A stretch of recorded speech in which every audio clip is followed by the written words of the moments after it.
Ay,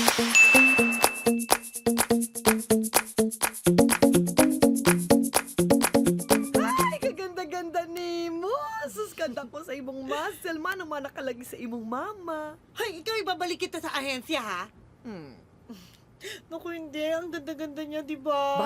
Bagay na yun. Perfect para sa imong talent portion. Oo, kamukha niya na si Diana Roth. Hindi, mukhang membro sang menudo. Ay, ano yun? Parang hindi ko yata kapanahunan yun. Ay, kapanahunan ng mama ni mo Ay, yan. nakapanahonan ko. Kapanahonan mo rin, ha? Ay, oo. Mother, maiba ko. Sabihin mo na kay kuya ang problema mo. Kung hindi ako magsasabi. Eh, umahanap ako ng tiyempo. Anong chimpo-chimpo? Day, your time is off.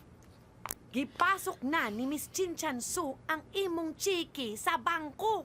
Ini monument, darating dito mga pulis, huling ka na. I agree. O sige, mamaya sa dinner. Nangako kasi ako sa mami mo na hindi ko sabihin sa iyo ang kanyang problema. Kasi ang gusto niya na siya mismo magsasabi sa iyo. Pero kung aamin ka sa kanya, nangako din ako na aaminin ko rin sa kanya kung anong trabaho ko na ayokong malaman niya. Humahanap lang naman ako ng tiyempo eh. Tiyempo. Nasabi mo na kay Pauline at lahat, pero sa mami mo hindi pa.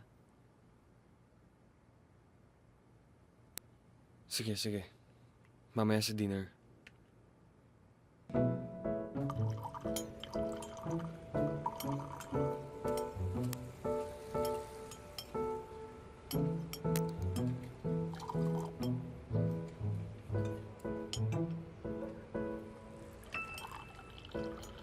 Pangga, Mami,